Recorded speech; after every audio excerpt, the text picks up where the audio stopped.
Hey folks, today I'm diving into the million-dollar question. Could the Russia-Ukraine war end by the end of 2025? Let's cut through the noise and look at the latest developments, battlefield realities and diplomatic moves to figure it out.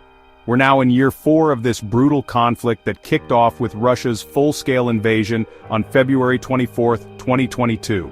Russia currently controls about 18 to 20% of Ukraine, including Crimea and parts of Donetsk, Luhansk, Zaporizhzhia, and Kherson.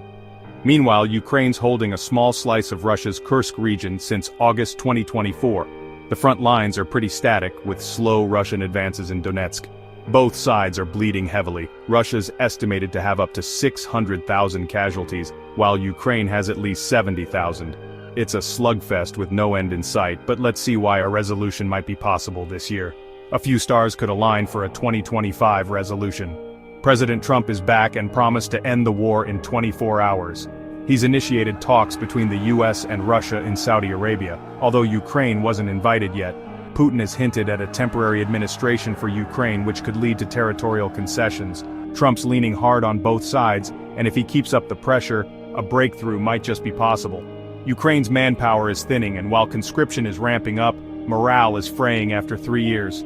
Russia's economy is holding up, but sanctions and defense spending are taking a toll. Public support for the war is dipping too, with US enthusiasm for aid down to 48% from 70% in 2022. A ceasefire might give both sides a much-needed break. Zelensky recently showed openness to a US-backed 30-day ceasefire, covering Kyiv-controlled areas first. This is a softening from his earlier stance of all 1991 borders or bust.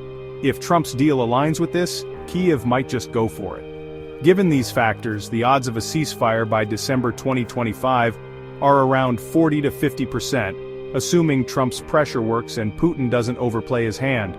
But there's a flip side. Putin isn't budging from his demands: Crimea and 4 regions ceded permanently, Ukraine neutral, and no NATO. Early 2022 talks failed because of this. With Russia's economy war-ready and support from Iran, North Korea, and China, Putin's betting on victory. Why settle now? Zelensky isn't surrendering either. Polls show 64% of Ukrainians back a deal with NATO and EU entry, but not at the cost of significant territorial losses. Losing more ground could tank his legitimacy. Trump's quick fix sounds good, but sanctions haven't broken Russia, and his NATO skepticism weakens deterrence. Europe's not fully on board either, which could reduce the impact of any US pressure. If Putin senses weakness, he'll likely stall. Neither side has a decisive advantage. Russia's gains are slow and Ukraine's holding on tight. Attrition favors Russia's larger population, but not fast enough for a quick win. So the odds of no end in 2025 are higher, around 50 to 60%. This feels like the most likely scenario without a major change.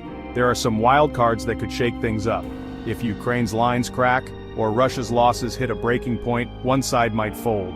The chances are slim, but real, about 10 to 15%. A Middle East conflict spiking oil prices or a US-China clash could drastically alter the situation. Low odds here, 5 to 10%.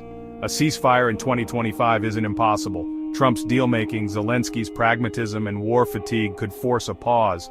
I'd give it a 40% shot, maybe by late fall if talks heat up. But the war's inertia, Putin's stubbornness, and Ukraine's defiance make no end more likely. 55%. A full peace treaty? Near zero. Neither side trusts the other to keep it. What's your take? Any trigger you see tipping the scales? Let me know in the comments, and don't forget to like and subscribe for more updates. Thanks for watching.